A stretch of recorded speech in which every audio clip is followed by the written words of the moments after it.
Hey, this is Prometheusch giving you another breakdown of basically some of the things I do. I actually have a subscriber. His name is Caesar Saladin. He actually made a comment on one of my most recent videos, and he actually asked me some questions about schemes. So I figured I might as well actually answer this so I can really help the rest of the community and people that are subscribers and watch what I do. First and foremost, I am not a full-time, I don't play Madden every single day in, day out. I'm a student of the game, and I play occasionally. I probably play maybe about 3 or 4 games online in a given week, not a ton. So I am not by far the best person out there, but you can see I could stay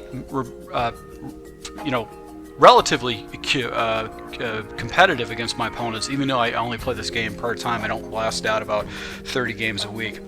Now, a few of the questions that Caesar actually had to ask about are the following. When you're getting your reads to determine your coverage, is it a primary receiver, halfback? Are you able to get into your play so quickly, and do you use them in recent plays? And how do you determine where to start your read progressions? Well, first and foremost, through the magic of video editing, I usually will cut out some of my plays, but I do have some situations where I get in and out of my plays. I know my playbook's fairly straightforward, so I know when I'm actually going to go ahead and make adjustments. When it comes to my reads, really I try to break things down by the following. So if I'm going to go ahead and make a pass play, and I'm say for instance in the Buck Week play, I'm really going to make my reads and progressions based on what I know is going to beat man coverage and what's going to beat zone coverages. So let's do the Buck sale as my first read. So the first thing I'm going to look at is whether the coverage is on or off. Now this is off, actually it's on and off, so this is probably a cover 6, meaning I've got a flat defender off the left hand side and I've got an off defender off to the right hand side. So with this play, I know I've got my adjustments. I'm going to go ahead and take my wide receiver and put him on a drag, and I like to actually streak up that slot receiver. Now my progressions, I generally know this is going to be zone, so I'm going to go ahead and look to my tight end first, and then I'm going to progress up to Evans, and then I'll take a shot over the top. So a defender doesn't come down to the flat, and I'm able to go ahead and pick up a good 5 or 6 yards on that. And let's see if it's cover 6, because of just my experience of playing the game, because I had one corner on pressing, another corner off. So actually it was a cover 3 buzz, but it looked like it was a cover 3 because the defenders are off a little bit. So really I'm making my adjustments based on my man read and my zone read. So I know that the circle route is actually going to have a man release. This is either some kind of it is either a blitz or some kind of a zone, and my progressions are going to be off to the left hand side. And I got that circle route that I couldn't get the ball off. It was actually a man blitz, and I wasn't able to get the ball off because I didn't have a 6 blocker in there. So see, as you can see, it was an Overstone Brave. I didn't have a 6 blocker, so that's why the ball got in there too quick against me. So I try to go ahead and run plays that I know are going to be able to beat man and zone coverages.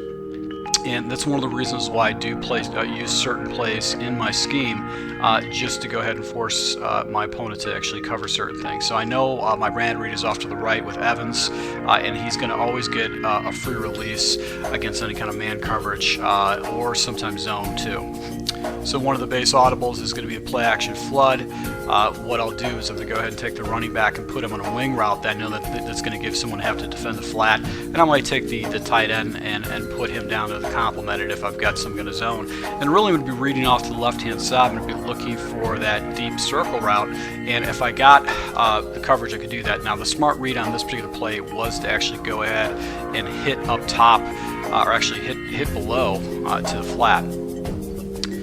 So this route combination, because this is a circle route, this is where I'm really going to be looking for my read. And this guy floats back into coverage. He's going a little bit up. So the smart play would have been able to dump the ball down, because I've got another blocker over here that should be able to take that guy out and be able to pick up some fairly good yards.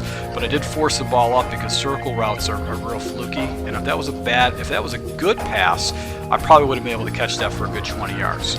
So my progressions are really going to be determined on the play. So Buck's streak posts are actually Buck's wide drag.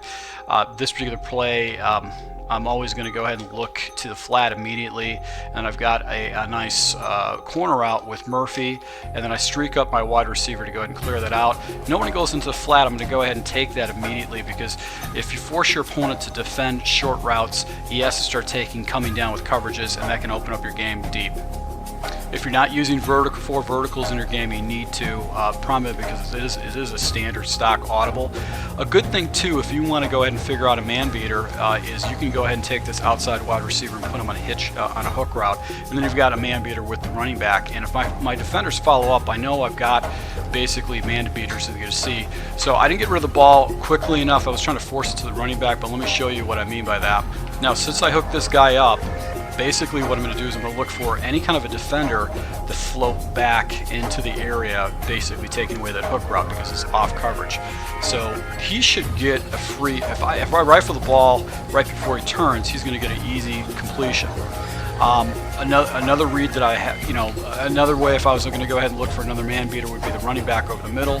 He gets cleared out, but the edge pressure comes in too quick that I'm unable to go ahead and get the ball off to the running back, but I was actually trying to get rid of that ball. As you can see, my quarterback's arm was coming back right here to get rid of the ball to the running back, but that edge pressure got out there. And really what I'm going to do is, one of the reads you get to see is just if the defender actually has their back to you, that means they're in man coverage. That's just it's a quick read to actually show you whether it's man coverage or not. I try not to make any assumptions before the snap. I actually try to go ahead and make reads after the snap. That way I don't fall in love, or I don't force balls into certain receivers if I don't do that. So, these are the things that I do when I do make my read progressions. I know where my man read is, and then I'm going to make my progressions for zone after that. One of the reasons why I don't do a hurry-up offense is because I actually will see what my opponent likes to run on defense.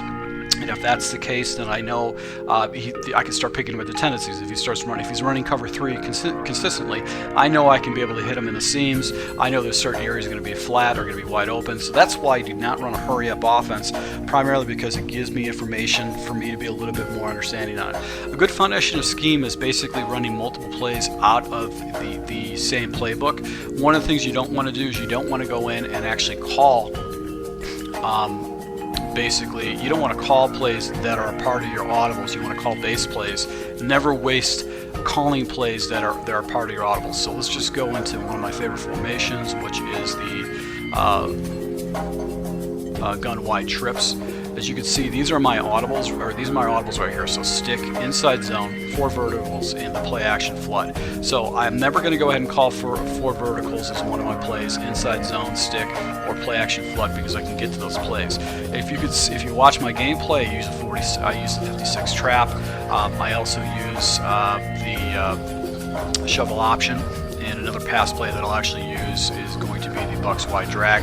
I just try to stay out of those plays, and that's really all I really need to be successful with this game, is just picking the right plays to be that will complement my audibles, so I can make those adjustments with the audibles.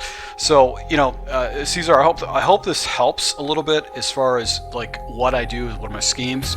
I try to break these things down, and maybe I'm making a lot of assumptions, but the key to a good scheme is just knowing your plays inside and out, know what coverage, what routes beat what coverages, and basically go ahead and adjust into your opponent.